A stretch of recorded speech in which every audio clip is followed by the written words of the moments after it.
Why not try something smart to chew on? The Lunchroom on RCI, Monday to Friday, 12:45 to 2 p.m. The Lunchroom, informative, enlightening, provocative, engaging. The Lunchroom on RCI, food for thought. The station that gives you, more lunch.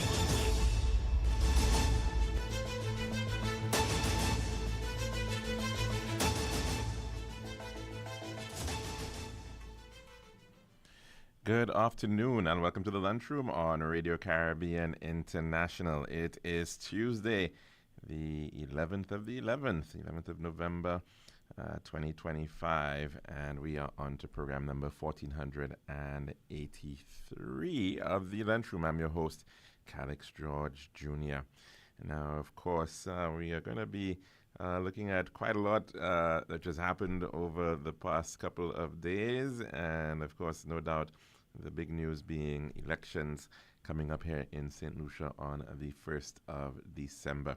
But before we get into that, we want to note that, of course, you can call us in at 452-3046, again, 452-3046, as well as our WhatsApp. That is 724-0008, again, 724-0008. Of course, you can also follow us on 101.1 FM radio and online at rcistlucia.com, as well as our Facebook live feed. Just search for the official page of Radio Caribbean International, and please be sure to like and share that as well with your friends and family. And there's always YouTube as well if you can't get us on Facebook. A look back in time, a bit of history for this day, November the 11th, going back to the year 1620. The Mayflower Compact was signed by pilgrims at Cape Cod in Massachusetts, establishing the first framework of government in the territory that is now the United States of America. 1675, on this day, German mathematician Gottfried Wilhelm Leibniz demonstrated integral calculus for the first time to find the area under the graph of the function y equals f of x. 1745, on this day, Bonnie Prince Charles's Jacobite army invaded England in an attempt to restore the House of Stuart to the British throne. In 1918, on this day, World War I armistice was signed by the Allies and Germany, and it came into effect with hostilities ending at 11 a.m., the 11th hour of the 11th day of the 11th month. 1965, on this day, Australian Prime Minister Gough Whitlam was removed from office by Governor-General Sir John Kerr, the first elected Prime Minister removed in Australian history. 1992, on this day, the Church of England approved the ordination of female priests. And of course, quite recently, soon to be appointed the first female Archbishop of Canterbury, head of the Church of England. In the year 2004, on this day, Yasser Arafat's death from unidentified causes was confirmed by the Palestinian Liberation Organization, PLO, and Mahmoud Abbas was elected PLO chairman shortly afterwards. We now move on to our dish of the day. Every bed in our hospitals tells a story of someone's mother, someone's brother, someone's friend. And when that story of care is complete, it's time for the next chapter, home. But too often, discharged patients are left waiting hours, days, weeks, sometimes months, not because they want to stay, but because no one comes. We understand life gets busy, but every extra day they wait means another patient, perhaps in pain, perhaps in crisis, can't get the bed they desperately need. So when the call comes that your loved one is ready, please be ready too. Pick them up, bring them back to the comfort of family, where healing truly continues. Because caring doesn't end at discharge, it continues with you. A message from the Ministry of Health, Wellness and Elderly Affairs. My name is Richard Frederick, and I am the Minister with responsibility for housing. From 2021, this country has seen progress. We've seen 4 steady years of economic growth. We've seen a return of the laptop program. We've seen the implementation of the minimum wage. We've seen the construction of the Northern Divisional Police Headquarters. We've seen the construction of the Miku Jetty. We've seen a lot of leaps and bounds taken in the Ministry of Agriculture. We've seen facilities fees being paid for every student attending secondary school. We've seen a return of the subvention to National Trust. We've seen a return of the distress fund. We've seen a return of the police vote. We've seen so many vehicles unparalleled in nature being given to the police in our effort to fight crime. We've seen the reconstruction of custody suites, which was demolished by the last administration without any iota of justification. I could go on and on, but trust me, this interview is too short for me to really list out all the benefits of having this SLP government in office, led by the man who takes and has the people's interests at heart, the man Philip Joseph Pierre. Serving now, the Daily Dish. And welcome back to our program for today, this Tuesday. Of course, it is Remembrance Day, and noting the end of World War I, which started off Remembrance Day quite a number of years ago. And of course, just over the weekend, we saw on Sunday the event, of course, of the ceremony that was held at the Cenotaph at the Derek Walcott Square, paying homage and memory to those who went before us and made the ultimate sacrifice of losing their lives. So, of course, we do want to always remember those individuals and their efforts to be able to secure freedom as we enjoy it today. So, of course, we do want to also make note it was the 80th anniversary of the end of World War II this year as well. And so, of course, that was also being marked out. Now, on Sunday evening, there was a major announcement made via a national address by the Prime Minister, and that is his decision to prorogue and dissolve the Parliament and to, in fact, invite the people of St. Lucia back to the polls to elect a new government for another term, another 5-year term. Of course, he's making that decision in about 4.5 years into his term, and also indicating that, in fact, theoretically, elections could have been as late as November of 2026. So effectively, it could have been, in fact, November the 12th of 2026. So it could have really been effectively a whole year away if, in fact, he so chose to do. But he has, in fact, decided to head to the polls at this time. No doubt, he would probably be characterizing this decision that he has effectively delivered. He has effectively gotten to a point of delivery in terms of what he has brought forward and promised since being elected on July the 26th, 2021. And there are, of course, some people who work pretty fast. And I guess it's about completing the exam beforehand. And hopefully he's, of course, checked out his work, and it seems good. And he figures that it is enough to bring forward for a determination by the people of St. Lucia.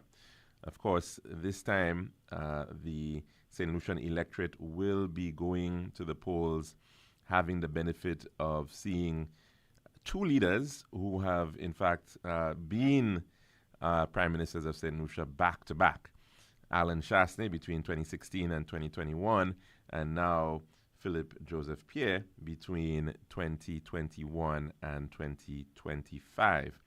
And in fact, Sunday night at the market steps, the traditional historic home of meetings for the St. Lucia Labour Party.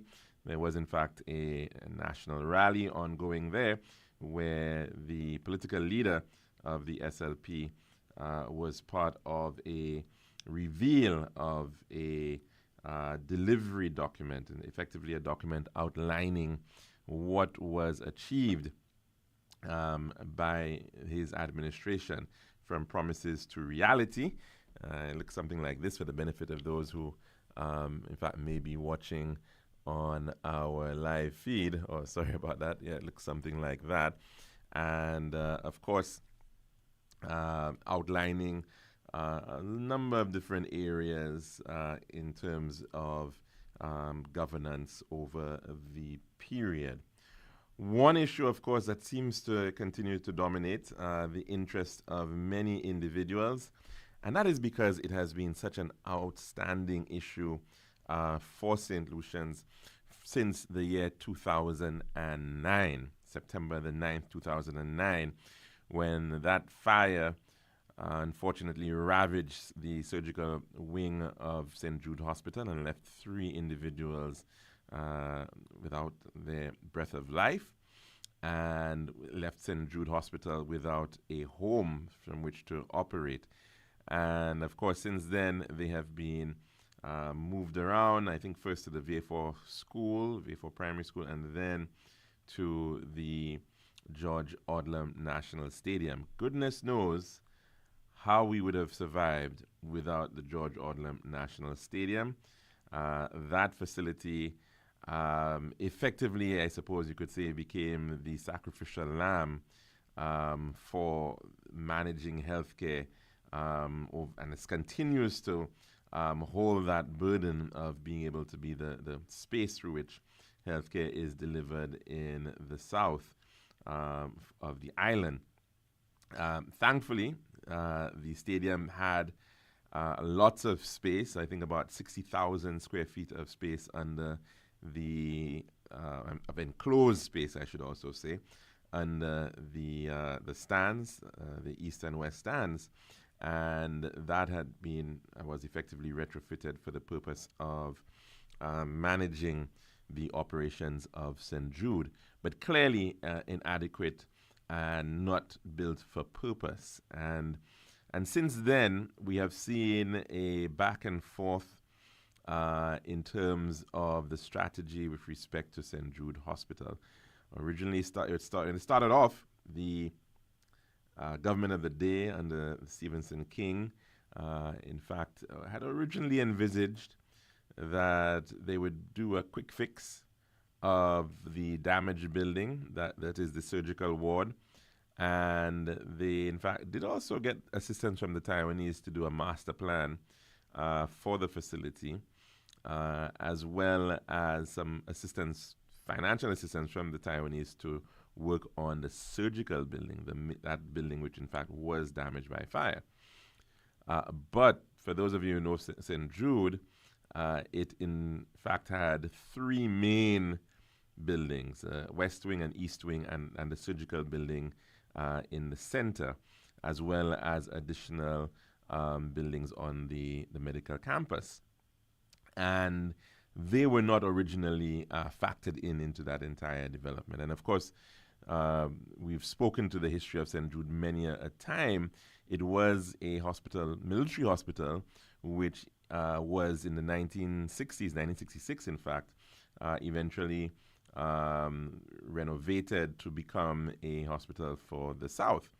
And since then, it had really not had the benefit of any kind of major upgrade. So you were effectively speaking to a hospital at that time, easily 43 years on, which really did not have any kind of major work. So once the work actually started, in and around, I think, April of 2010, there was then that realization that there were a lot of other issues with respect to St. Jude, including the matter of asbestos in the roofs of the buildings which survived, even in the plumbing systems. It was really requiring a complete redevelopment. And eventually, the Stevenson King administration, of which Mr. Chasney and Mr. Guy Joseph, were part of, determined by, I think, somewhere around August of 2011, prior to the election, that the plan was to simply redevelop St. Jude as it was on the site in question, utilizing the original superstructure of the hospital, because it had been deemed that those structures were very, very solid from a structural perspective. They were built for wartime, and they still were very, very good condition. And that was the plan at that time under the Stevenson King administration, with the project heading on. And then, of course, we saw a change in administration, but we then saw a continuation of that project effectively along the very same lines of completing it at that site, at Cantonment, to be able to develop it for the purpose of a 90-bed facility. As the project continued, the scope did increase, and there were a number of add-ons which were requested of the government to be able to ensure that the facility could be not just a world-class facility, but also a resilient facility. And that's an important point to make within the context of what St. Jude is trying to achieve. They built certain things into the project with the mindset that this is a facility that is in the south of the island, is going to be serving the international airport in the case of an emergency. It's going to potentially have to handle things like if there's any outbreak or issues like that, potential for need for isolation spaces, the need for being able to operate a hospital in the event of a major hurricane. And we saw what happened, of course, with respect to Hurricane Tomas, where the island was effectively cut in two, and the need to be able to have that facility almost stand alone, right, without anything that was dependent on being transported down from Castries. And so a lot of the thinking then in terms of constructing a warehouse, and a very large facility, to be able to ensure that they would have enough stores and enough supplies to be able to operate the hospital for a period of time in the case of an emergency. The insistence of putting in an oxygen generating plant, which in fact at the time when that facility was being developed, one did not even exist at OKEU. I think one exists now, but at the time the OKEU did not even have its own. They were depending on oxygen being brought in from a third party for operations. And they saw the need to be able to do that in the event that, look, we need to be able to be self-sufficient and resilient as an institution. And that resilience also meant the need to be able to handle the need of a hospital that had to be financially sustainable. And so in that design too, some of the offerings at St. Jude, including things like private rooms, there was a premium placed on trying to ensure that there was that ability for the hospital to actually generate revenue as well. So there was a lot of thought that had gone into St. Jude Hospital in the original iteration. And of course, we saw what then occurred. But the big problem before that, we should mention, is that St. Jude was being developed as opposed to OKEU, which had a definite line of finance from the European Union.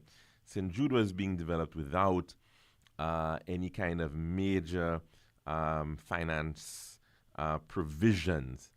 And effectively, the government was doing it, using central government funds, consolidated fund money The Taiwanese only, I think, gave about $10 million in the first instance, which was not adequate to be able to handle the extensive work that was eventually developed. And so we saw the project growing and growing.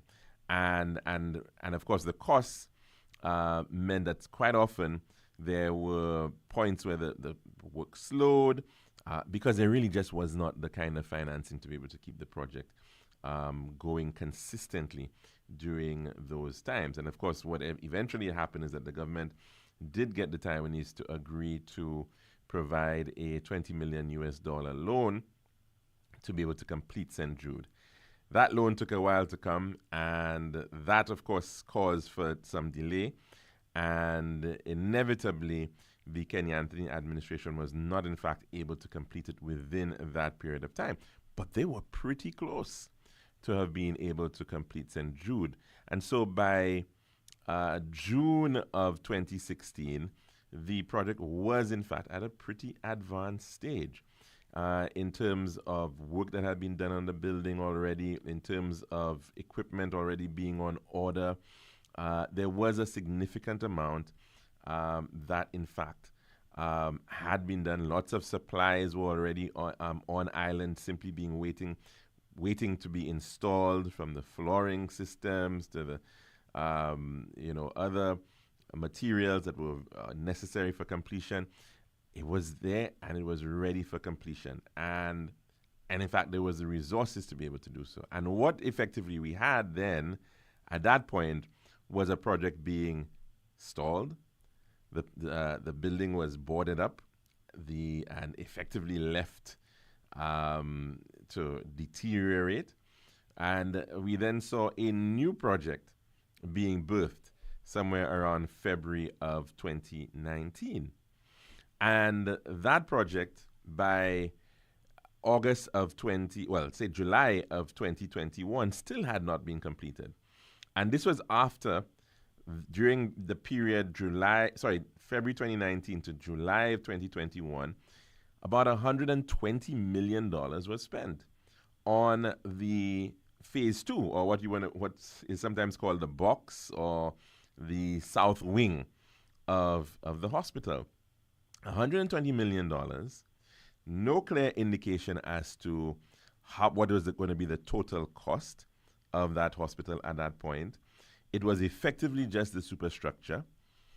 There was a lot, and cladding, I should say, because the cladding was put on.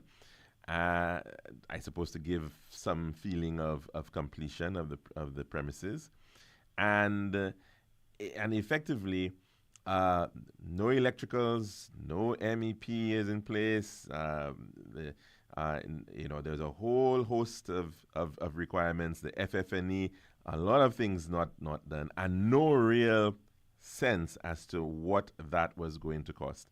And so, in fact, at that 11th hour, the plan of the then administration was to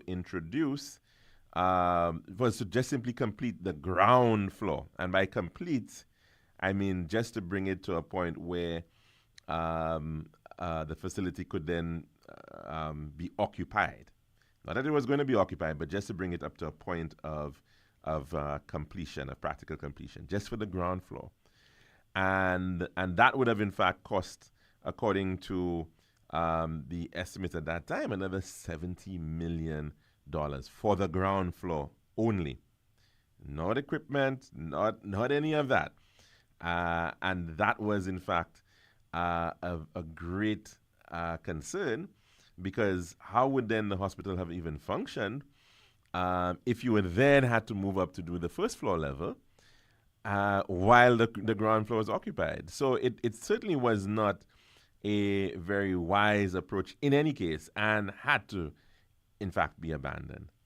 And so we then saw a decision being taken upon the advice of a technical review committee when there was a change of government to move forward with completing the original St. Jude Hospital. And effectively, we are at that point of practical completion of St. Jude Hospital, to the extent that I believe there should be some, and in fact, that's according to what the Prime Minister has in fact said, that some of the early movers, the first phase of occupation of St. Jude Hospital is to, in fact, begin very, very soon. In fact, I think this week. And that, of course, is a significant shift and a significant achievement, given the amount of time that has elapsed since the project actually started. Of course, you know, with the support of the Saudi government, a loan being provided by the Saudi government to do two things. One being the completion of St. Jude Hospital, and the other being the retrofitting and rehabilitation of the George Odlum National Stadium once the St. Jude Hospital has fully occupied or fully left the George Odlum site. That work can then commence towards rehabilitating the George Odlum Stadium for the benefit of the sports community and the people of St. Lucia, of course. So that is effectively where we are at with respect to St. Jude. And we do have a clip, I think, but we'll take that clip in later on in the program because we're actually due at this point for our weather report. So I think we're going to end here our dish of the day to take in our weather report with the compliments of the St. Lucia Met Services. This has been The Daily Dish. Every bed in our hospitals tells a story of someone's mother, someone's brother, someone's friend. And when that story of care is complete, it's time for the next chapter, home.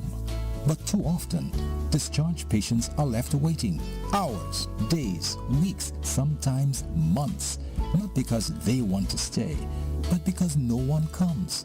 We understand life gets busy, but every extra day they wait means another patient, perhaps in pain, perhaps in crisis, can't get the bed they desperately need. So when the call comes that your loved one is ready, please be ready too. Pick them up, bring them back to the comfort of family, where healing truly continues. Because caring doesn't end at discharge, it continues with you. A message from the Ministry of Health, Wellness and Elderly Affairs. I am Ernest Hilaire, Minister for Tourism, Investment, Culture, Creative Industries and Information. St. Lucia has entered a new chapter, one of record-breaking growth, community empowerment and sustainable tourism. Just a few years ago, our tourism sector was facing unprecedented challenges, but we saw an opportunity and we took it.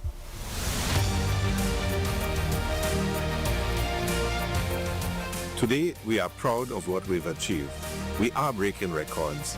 Over 450,000 stayover arrivals, over 829 cruise passenger arrivals, thousands of hotel rooms being constructed, over 25 community projects launched across St. Lucia.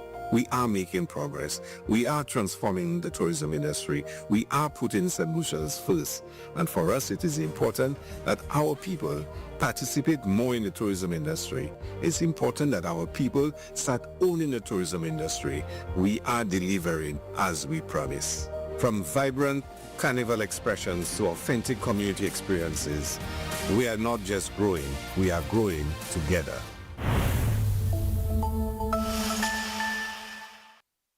It's now time for your weather report, brought to you by Island Style.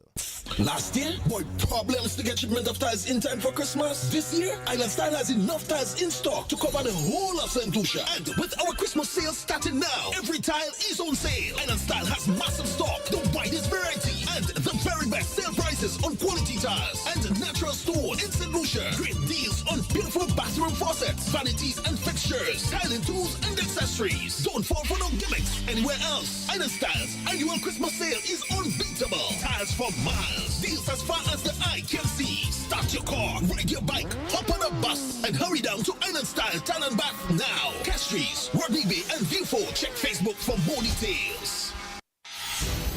This is Radio Caribbean International. It's now time for the weather news.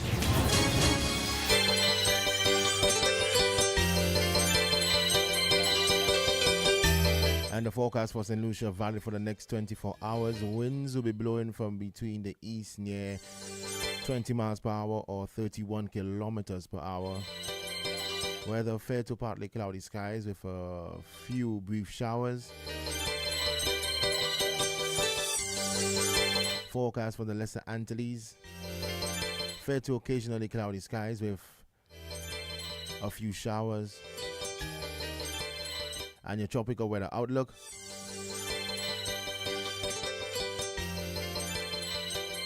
The tropical high pressure system will maintain moderate to brisk easterly winds across the region during the next few days. Patches of low-level clouds moving along the wind flow will cause a few showers over the Lesser Antilles during the forecast period. Tropical cyclone formation is not expected over the tropical Atlantic during the next 7 days. And that is your weather report, brought to you by Island Style.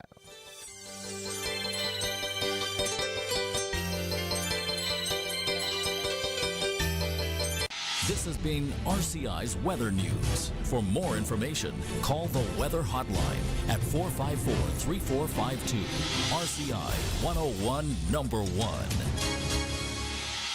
Last year, boy, problems to get shipment of tires in time for Christmas. This year, Island Style has enough tires in stock to cover the whole of St. Lucia. And with our Christmas sale starting now, every tile is on sale. Island Style has massive stock, the widest variety, and the very best sale prices on quality tires. And natural stone in St. Lucia. Great deals on beautiful bathroom faucets, vanities and fixtures, tiling tools and accessories. Don't fall for no gimmicks anywhere else. Island Style's annual Christmas sale is unbeatable. Tires for miles. Deals as far as the eye can see. Start your car, ride your bike, hop on a bus, and hurry down to Island Style Town and Bath now. Castries, Rodney Bay, and Viewfo. Check Facebook for more details.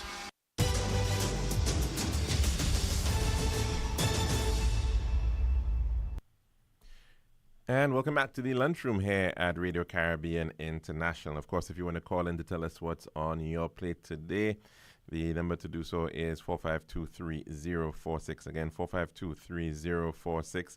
And also, we have the option of WhatsApp. That is 724-0008. Of course, you can tell us what is the mood like in your neck of the woods, and what your senses in terms of the political happenings in your constituency. Looking forward to hearing individuals and what they believe are the major issues that will in fact determine the outcome of the next general election here in St. Lucia, which is in fact going to be on Monday, the 1st of December. Now, as I mentioned, there was the matter of St. Jude Hospital, and that one, of course, has been a political issue for quite some time. Of course, it is certainly going to be a major relief to be able to finally see individuals at a hospital that is working within its intended designed facility. This has been certainly a matter that has gone on for far, far too long, and certainly has caused a lot of hardship for the staff as well as for patients and individuals who have to utilize that facility. St. Jude is going to be quite an extensive facility.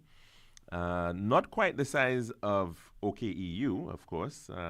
OKEU originally designed to accommodate 160 beds, 150 beds, my apologies. I think currently has about 120 beds, and that was because it was scaled down. One of the proposed 5 fingers was omitted from the project, so to try to keep it within cost. But of course, St. Jude, OKEU is serving a larger catchment, so to speak, somewhere in the region of about 120,000 people or so, from Groseley down to about Castries Southeast, as well as people coming from ancillary, they would all be gravitating towards OKEU. Whereas the catchment for St. Jude is from about Dennery, all across, Dennery, Micoud, Vieux-Fort, Labrie, Choiseul, up to Soufrière, roughly about 66,000 or so individuals. So the design for St. Jude Hospital is for a slightly smaller facility, about a 90-bed facility, with certain aspects of it, though, certainly being perhaps even better than St. Jude. Certainly in the maternity department of St. Jude Hospital, a very, very fine amount of provision of facilities there. In addition to maternity wards, they also have a dedicated surgery for cesareans. They have provision, of course, of very ample, well-appointed delivery rooms, and of course, in addition to that, 7 private rooms, as well as 2 semi-private rooms within that section. There, of course, are also medical wards, also in the East Wing on the first floor, a neonatal department on that level as well. On the ground floor, provision exists for, of the East Wing, that is, very, very extensive outpatient services department, handling everything from dental to an eye clinic, support for oncology. It's quite an extensive space. There is, of course, also on that level the pediatrics department. And, of course, if you then move into the surgical building, the central building, you have the accident emergency department. And to the rear of that, or to the north of that accident emergency department, you have the diagnostic imaging department. So, of course, this is where you would end up going if you need to do x-rays and CT scans and fluoroscopies and that type of work. There's also the lab at that level in at St. Jude in the surgical building, as well as the central sterilization services unit for the hospital. The first floor level of St. Jude, a surgical building, is in fact the main surgery department. That is where, in fact, you've got the support for anesthesiology, the surgery, the theaters, the operating theaters, and there are, I think, 2 operating theaters within that space. There's also, of course, recovery, so your post-surgery rooms. There's also an ICU unit, a 3-bed ICU within that space. There are also surgical surgery rooms as well, or patient rooms for surgery. And there's also an orthopedics ward for the hospital as well within that facility. So most of the beds effectively are within the east and surgical wings. The west wing has the administration the unit, or the administration department, so your HR and accounting and that IT. That's all on the first floor of the West Wing. The ground floor handling the kitchen, which of course is going to be handling the catering, food service for the hospital for patients, as well as a cafeteria abutting that facility. In addition to that, you've got another number of support buildings as well, the physiotherapy building, as well as the dialysis building, and a very large dialysis building existing. There's also going to be an ambulance and security building to handle the CCTV for the facility. All doors require card access, so there's a very well-appointed security system in terms of access control throughout the facility, so that persons can't simply just wander from space to space. I think there are well over 190 CCTV cameras already installed in the on the facility, of course, which is very much necessary in any modern day hospital, because we do know that with hospitals, privacy matters and security, protection of patients also matters. So it is certainly very well developed in that regard. You also, of course, as I mentioned, have an oxygen generating plant that is supporting the medical gases system that is available. So no need for moving of gas tanks from patient to patient and that sort of thing, as we've seen in the past. It's all piped in. It's all to each bed, and so that is something that, of course, makes for a lot more efficient patient management. You, of course, also have a lot of, I suppose you could say, technical support systems in terms of your ventilation and your air conditioning systems, and certain areas where you've got to have certain pressure controls to deal with protection against infection, especially in the surgery area. And you've of course also have to ensure that you've got a very generous supply of backup. And so, and one of the things that is interesting about what occurred is that there was an original backup generator which was purchased for the project and had already been installed by 2016. And of course, it merely was one of those things that sat down for a very long time. Was not maintained by during that period of time. And so it still is there, and of course it was inspected. It was deemed that it could still be utilized. And but in addition to that, the new project also augmented that by bringing in 2 additional generators. So, and by doing that, they in fact, you now have a backup generator system, which is about 50% larger than what was originally proposed.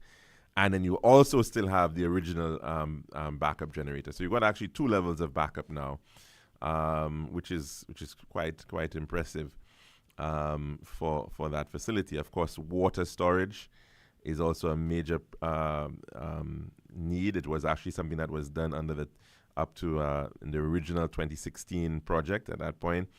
So I think the hospital has at least a 7-day supply of water. Of course, you would have seen in the news some of the inspections being done by the St. Lucia Fire Service with respect to ensuring that the hospital meets the various requirements as pertains to fire suppression and fire prevention.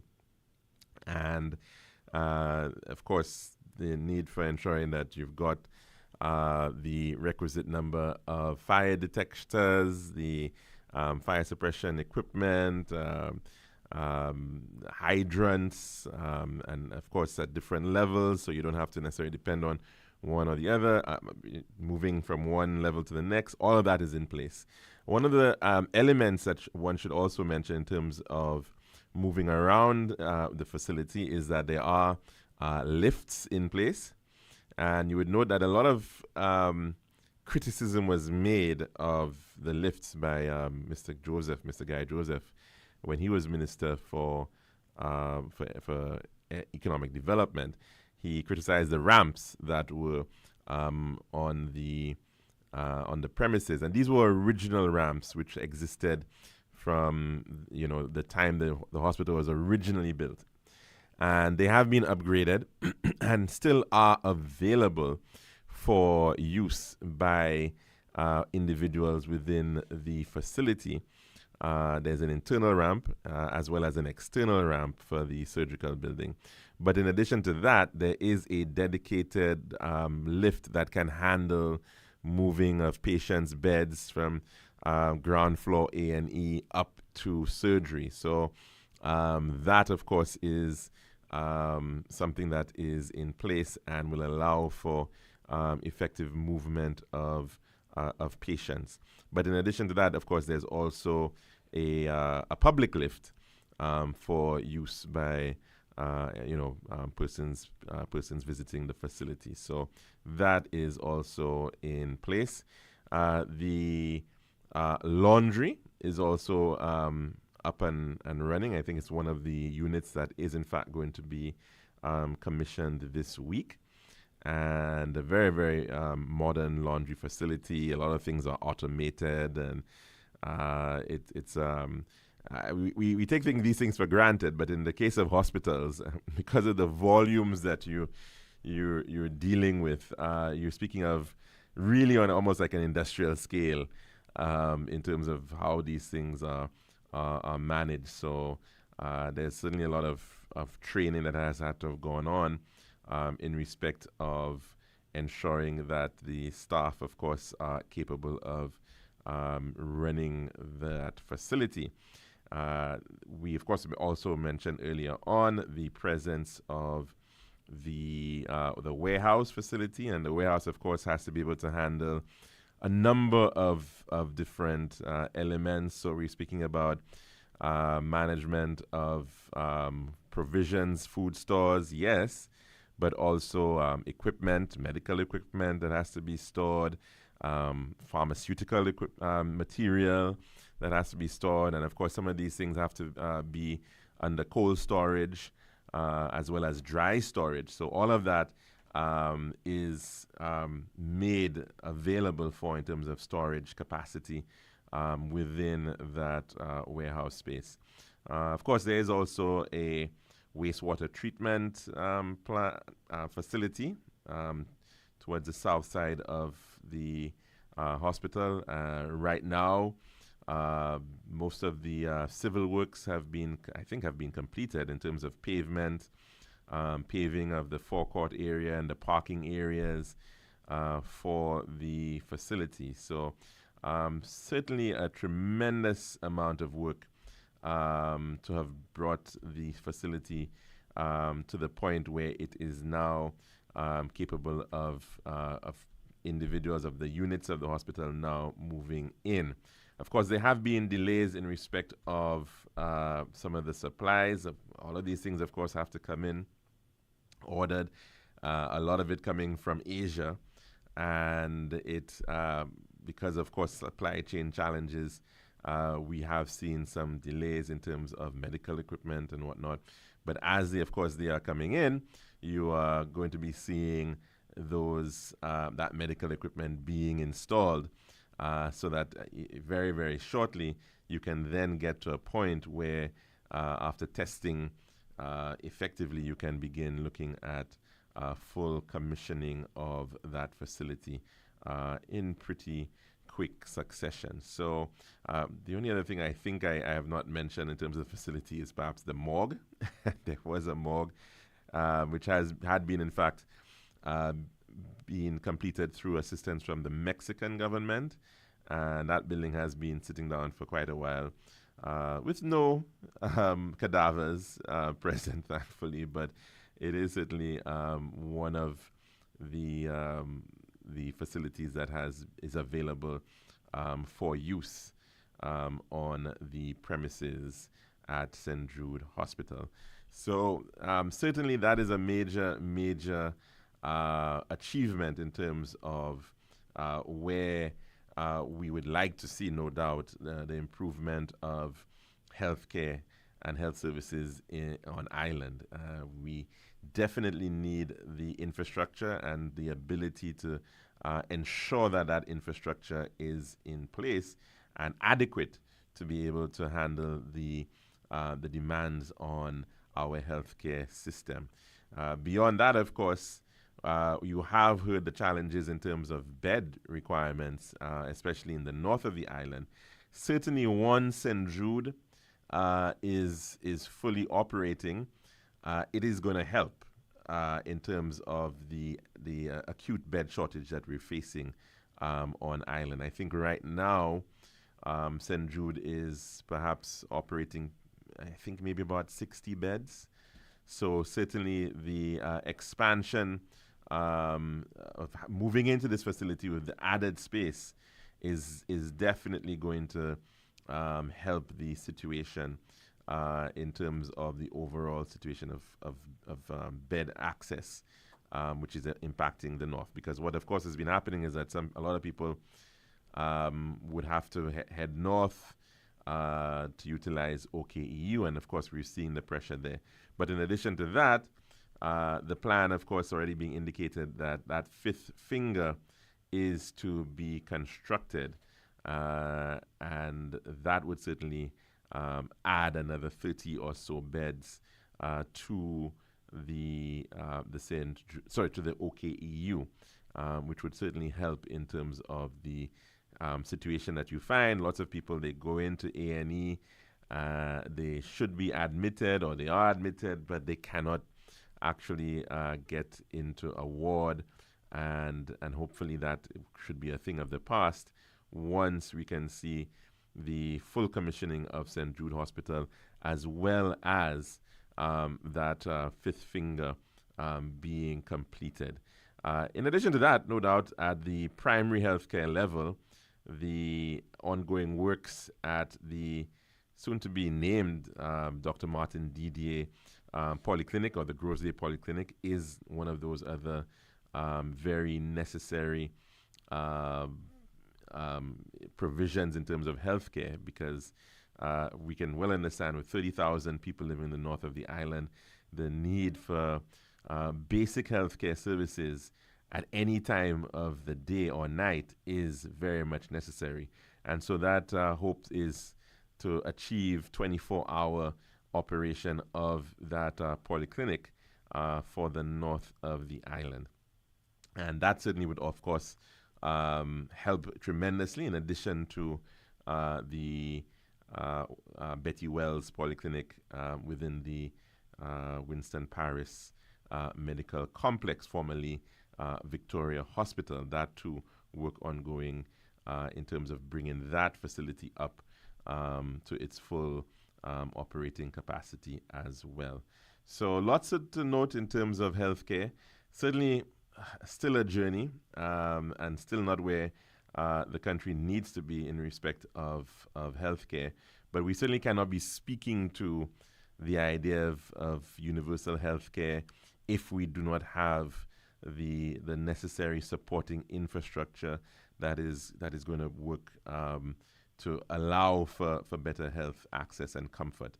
And in addition to that, of course, the need for properly staffed facilities. And we have seen one of the initiatives being that of trying to encourage and entice more persons into the nursing profession, and the assistance coming there from the government to actually support the nursing students by providing them with effectively, when you get up to level 4, free tuition for your journey through nursing school at the Sir Arthur Lewis Community College. So really very important move there, because we have noted the extensive challenge of attrition. Nurses leaving the islands. Yes, they're being trained, but they're heading out to greener pastures, so to speak, looking for opportunities there.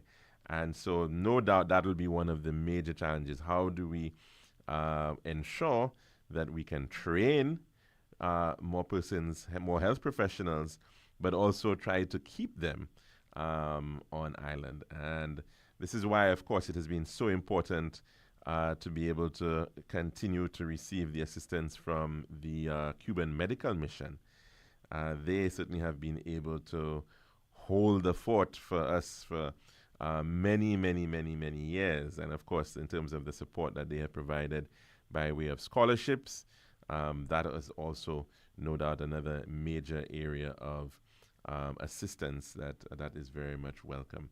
So, of course, we, over the next couple of weeks, will be continuing to look at what has been promised, what is being promised on each end by the two leading political parties, the United Workers' Party and the St. Lucia Labour Party, as we head to the polls in a matter of about now, 20 or so days away. Of course, the issue of universal healthcare is one of the topical issues. The United Workers' Party likes to speak to national health insurance, and of course the St. Lucia Labour Party speaks to universal healthcare. Pretty different in that universal healthcare is really the all-embracing issue of how do you provide access to healthcare for all, versus national health insurance. That tends to be a financing mechanism. How do you finance healthcare? And healthcare financing is certainly a very important matter to be determined. But as to whether it will be purely through insurance versus other means, that I think is where there is going to be that big debate.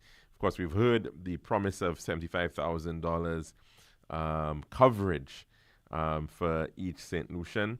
I think we heard a figure in terms of the premiums, though. And that, of course, is something that we're going to have to figure out how people, of course, are going to be, in fact, be paying those premiums. And what the premium level is going to be. And what happens, of course, if you now have a push forward in terms of an increase in those premiums. Lots of different issues there. Now, in the meantime, of course, we have heard of a number of UHC initiatives. So certainly in the case of young men like myself who may have hit 40, the provision of free PSAs to give better warning if persons may be at risk of prostate cancer, and as well, in addition to that, free maternal and child care, as well as free medical care for persons, senior citizens, persons older than 80 years or 80 years and up. So definitely we'll have to continue the conversation regarding the various aspects of what is what may be the details, the things that are not being spoken of, and we certainly do need to have that conversation. I think very clearly the matter of healthcare is and should be a major issue in terms of the wishes of the St. Lucian population. We are, in fact, seeing an aging population. We're seeing a population that has a very high health burden and is dealing with a lot of different issues, whether it might be unnecessary accidents and the impact of crime on our public health care. We've heard the Prime Minister speak about the cost each time somebody is shot and the cost to the country in that regard. So we are seeing certainly a healthcare system that is under pressure and is expected to, in many instances, perform miracles which perhaps it cannot. And the big question is, how can we see a better healthcare for everybody on healthcare coverage and support for everybody on the island? Well, we're going to have to put it on a pause for the time being. And of course, lots of political meetings going on across the island at this time. I know of one, of course, happening up at Grosley in the TJ's area. That's tonight, being put on by the St. Lucia Labour Party in the Corinth area. Another meeting, I think, scheduled for tomorrow, a national meeting in the Lakai area. But of course, we'll see what information comes our way in terms of scheduled meetings, and of course a promise of an address to the nation tonight by the island's Minister for Investment, the Honorable Ernest Hilaire. That's supposed to be on, I think, around 8 o'clock this evening. But that's our program for today. Hope you have a very blessed one. I'm your host, Alex George Jr., saying goodbye.